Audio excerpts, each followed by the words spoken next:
بسم الله الرحمن الرحيم. دي معانا لندة الطوارئ، لما النور يقطع بتقدر تشتغل معاك 3 ساعات متواصلين.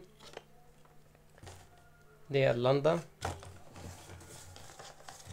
طريقة الاستعمال بالشكل ده. دي قطعة جاية مع اللندة، بنركبها بالشكل ده، وفي هنا زر مجرد ما نضغط عليه اللندة بتشتغل.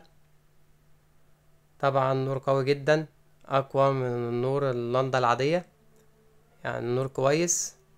نضغط كمان ضغط على الزر دوت بتطفي بالشكل ده زي ما احنا شايفين.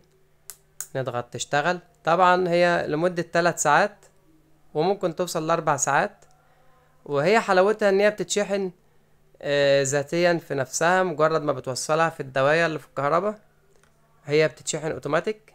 يعني عشان تتشحن معانا بنشيل القطعة ديت وبنركبها في الدواية اللي هي بتاع اللندة، الدواية الالوز اللي عندك. ممكن توصلها برضو في الدواية مباشر وتشتغل على طول.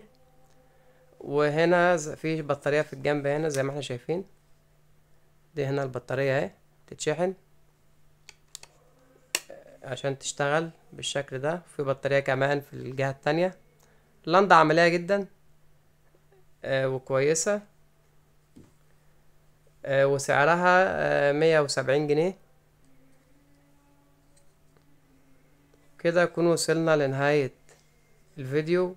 لو عجبك الشرح ما تنساناش باللايك والاشتراك في القناة، والسلام عليكم ورحمة الله وبركاته.